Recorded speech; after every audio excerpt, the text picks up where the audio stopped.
Good morning, my friends. Well, it's morning for me anyway. I've woken up a little bit early on a Sunday so that I can actually do these recordings of these ideas for videos I've had.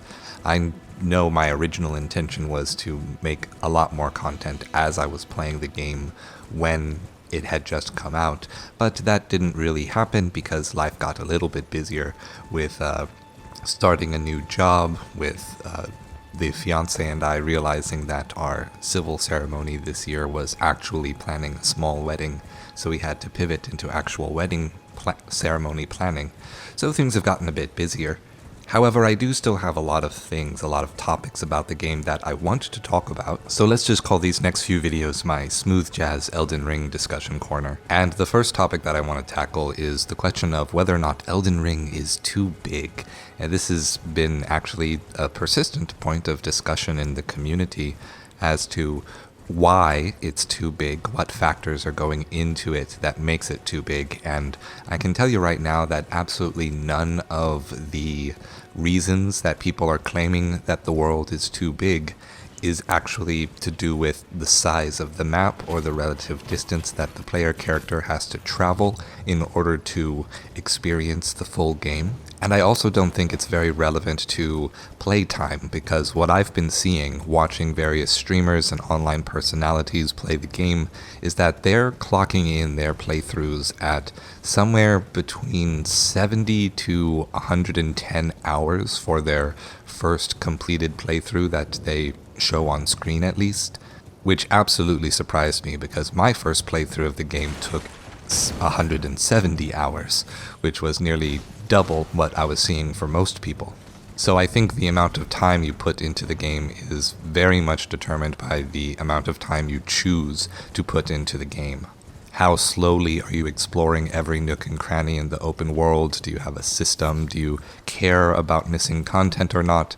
If you do care about missing content, you're going to be playing for a lot longer, probably upwards of 200, maybe 250 hours if you're stubborn and don't want to use any walkthroughs or guides. But again, this isn't the point that I see people complaining about. So really, what are people saying when they say that Elden Ring is too big? I would say the first thing that people are focusing on is whether or not asset reuse is a problem in Elden Ring. Now, From Software have always been masters of asset reuse. Every single one of their games has enemies from all of the other Souls-like games, using the same animations, almost the exact same statistics. And in terms of running a company and actually putting out video games, that is an extremely savvy, that's an extremely frugal thing to do. We have to remember that those early Dark Souls games were releasing almost one a year in terms of Souls-like, from, I believe, Demon Souls to Bloodborne. Maybe they took a little bit more time for Bloodborne, but a game was being released once a year in order to really get the genre going forward, in order to get more out of the risks that they were taking with their game design.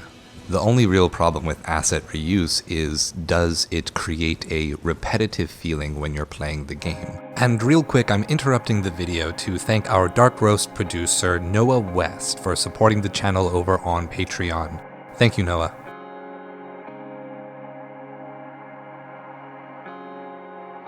And I would say that largely depends on how you played, but ultimately, I do think that Elden Ring does suffer from causing the player to feel the repetition of its asset reuse. There are many bosses in the game that are just reused far too many times. The ones that really stick out in my mind are the ulcerated tree spirit, and I guess also the Erd Tree Guardians. Particularly, what they were trying to do in order to make the repetition of these enemies not an issue is that each one would have a little bit of a different flavor to it. There were ulcerated tree spirits that were just neutral themed, that had big holy blasts of energies for some attacks. Then there were ulcerated tree spirits that would be able to mantle their holy attack damage at a certain point in the fight and use it against the player to get past their blocking, their defenses. There were ulcerated tree spirits that used rot. And I can't remember, but I think I fought one ulcerated tree spirit that used poison instead, but that might just be me retconning my own memory for the sake of saying another example.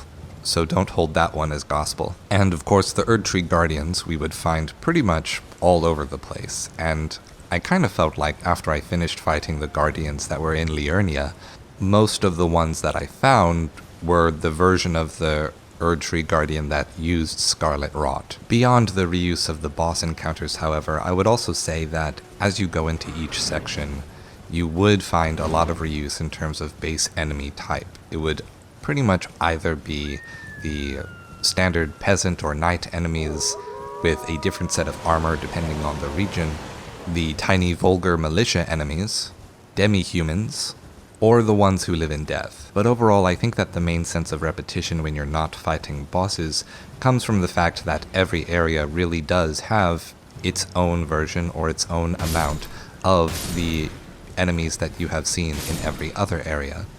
I will say, however, that my favorite implementation of how they actually introduced an enemy type and then later introduced it in a later area would have to be when you fight one of the beastmen of Farum Azula as a boss in a cave in Limgrave. And then when you actually get to Farum Azula, everywhere that is a standard enemy type. The game populates its enemies based on the lore and whether or not it would make sense for those enemies to be there in that place at that time. And to that regard, for the sake of immersion, I would say that it's a successful design. It was the correct choice. From the just general, am I seeing something new as I'm progressing through the game perspective, however, I would have liked to see reveals of standard enemies be a bit more staggered throughout the entire journey, so that I could have more reveals like the Farum Azula part of the game. The other big question that I see people discussing is whether or not the open world aspect of the design of this game takes away from the design of the legacy dungeons. Are the legacy dungeons, the legacy levels, just as good as they were in the original games? Is it actually like playing through a Dark Souls game, or is something missing from there? Are they lesser because of how much time and development resources had to go into creating the open world as it is? And again, my gut reaction to this is yes. I remember absolutely loving Stormvale Castle and being amazed at how long and detailed it was, how much of a combat challenge going in through the main entrance was versus how much of a trek, how much of an explorative feeling I got going up the side of the castle, exploring the ramparts and the side tunnels, the side walls, the events of being ambushed in a dark room or having to jump from platform to either get to the castle's rooftops or to its basement. That was an amazing experience for me, and I think still that Stormvale Castle is the best legacy dungeon in the entire game, and it's a pity that it's at the start, but I understand why it's at the start, because game designers often front-load their level design, their resources, so that when people pick up the game, knowing that the vast majority of people who play video games don't actually finish it or see the end content, it makes more sense to front-load your ideas so that people come away from the game having had a great experience and are willing to come back again the next time. Then moving on to the Academy of Raya Lucaria, I had a little bit more of fun with that. I wouldn't say it was more fun than Stormvale Castle, and it definitely did not impress me as much. It did feel quite a bit shorter, quite a bit smaller and more cramped, and I didn't really feel like I was exploring all that much in terms of layers. Of course, it did have a very large water wheel elevator that the players could use to get to secret areas, but I saw that more as an optional side path specifically in order to do Patches' quest line and get an early access to the Altus Plateau. And of course, the Patches quest line is always a fun, cheeky experience that I like to just wholeheartedly dive into whenever I play these games, just because it feels like a tradition of sorts, but it didn't really feel like a part of the experience of the Academy of Raya Lucaria as a dungeon, because it literally took me out of the dungeon in order to progress it when I was on my first approach. I also think that my penchant for exploring significantly more before tackling the main content somewhat spoiled that experience for me a little bit, because when I went into the first mini-boss of the Legacy Dungeon,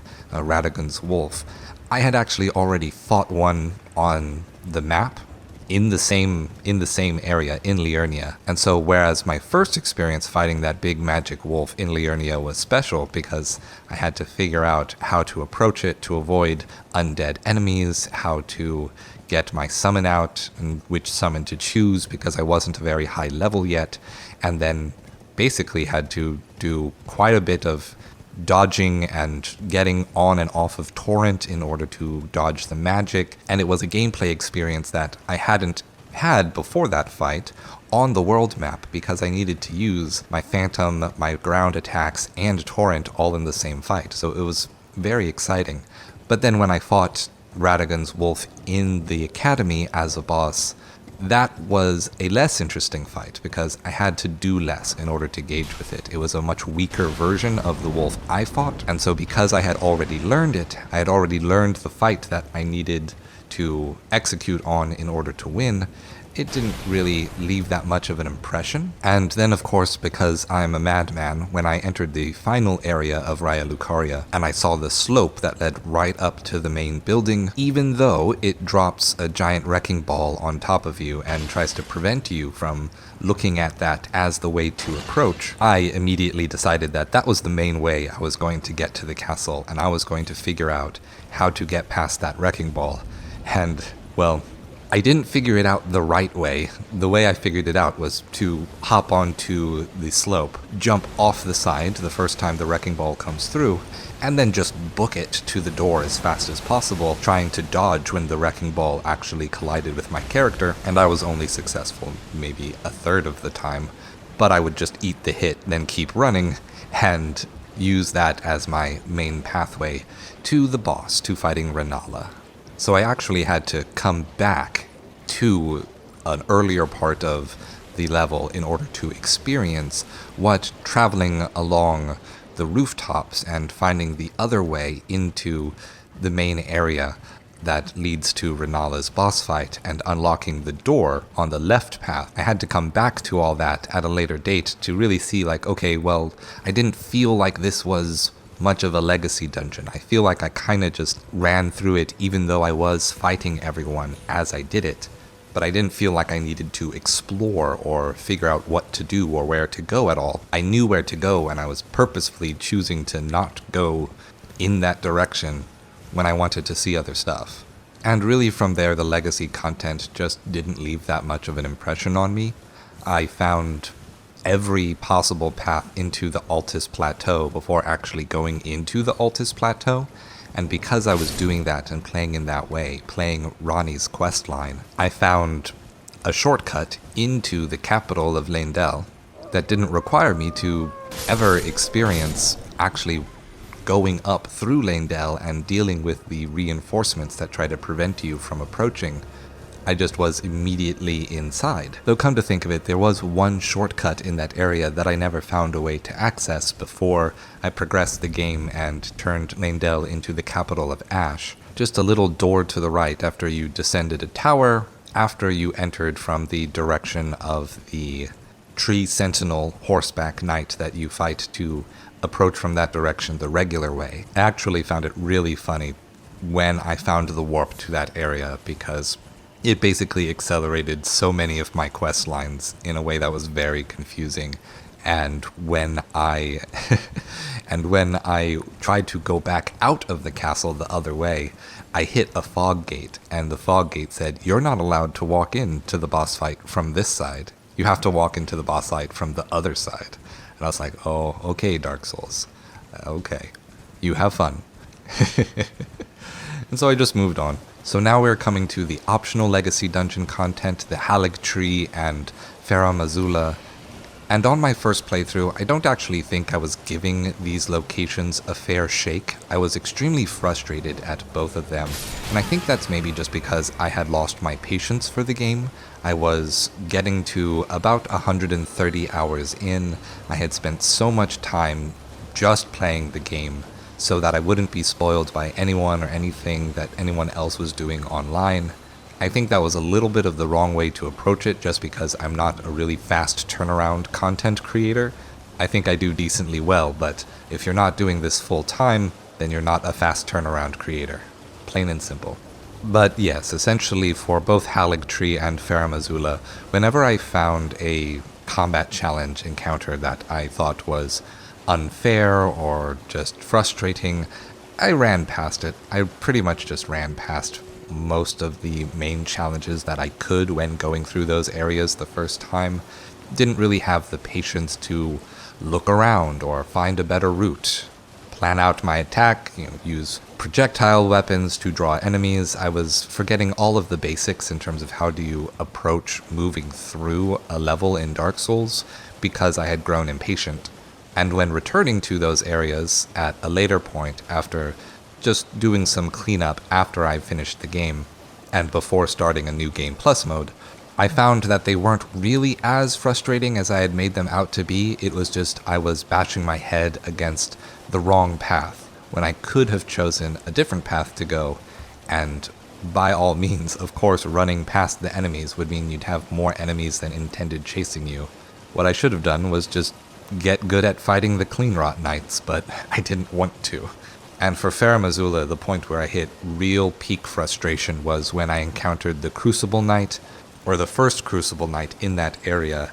And the problem is, I had actually fought all of the Crucible Knights using the Hoarfrost Stomp ability, and I had changed my build to use a different weapon, to use a Scarlet Rot, Rapier, and Shield, and I had never fought a Crucible Knight without Hoarfrost Stomp. I didn't know how to do that because I had never had to, and so I never had the opportunity to get good with that playstyle against weaker Crucible Knights when fighting the toughest Crucible Knights in the game. It makes me wonder because I didn't actually count up how many Crucible Knights I encountered and whether or not it reached the full 16 Crucible Knights that you're supposed to be able to encounter when playing the game.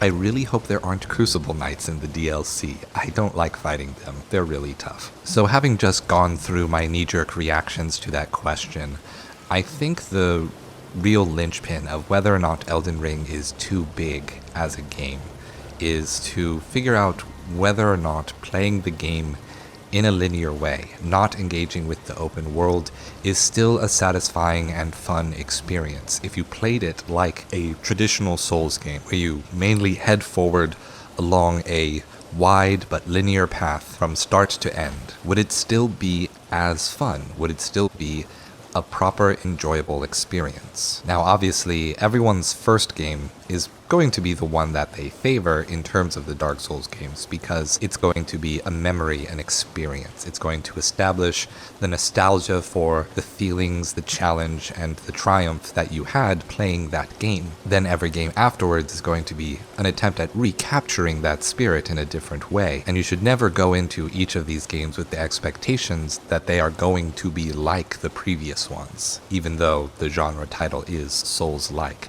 They are going to feel distinct every time, and that's what I'm hoping for when I play them, when new ones come out. But I don't think I can actually settle that aspect of the question for myself until I replay through the game and play it like it is a non-open world Souls game. And I would, I guess, define that as simply following the guidance of grace. Whenever a point of grace points you towards the main path, you follow the main path and you don't divert. If that version of playing the game is still fun, if you don't need to engage with the open world to still have an enjoyable experience with the game, a challenging but rewarding experience with Elden Ring, then I would have to conclude that the open world didn't fully take away from the experience of engaging with the legacy dungeons. But as it stands, I'm going to hold my gut feeling that it did. Not much, not to the point where I think they were bad, But it's definitely an experience that I will have to do in the future, and hopefully one that I will have the time to record and share with all of you. So now I'm going to throw the question back on to you. Do you feel as though Elden Ring was too big? What was your experience with the design of the game, with the legacy dungeons, with the open world? How did you feel that the open world itself also changed? Did the open world aspect of the game feel as satisfying when you reached the consecrated snowfield as it did when you first stepped out into Limgrave? I want to ask that question of all of you because while I focused on the legacy dungeons, the vast majority of the game is going to be spent in the open world. And so maybe the question about the legacy dungeons is an unfair one. What do you think about that? Tell me in the comments below. I'm very good, if I could brag about myself for a little bit, about reading, acknowledging, and replying to comments. So I guarantee that I will see yours. Thank you for watching. Don't forget to like and subscribe and notifications, and support me on Patreon if you're feeling generous. Link in the description below. I will see you next time, and stay true.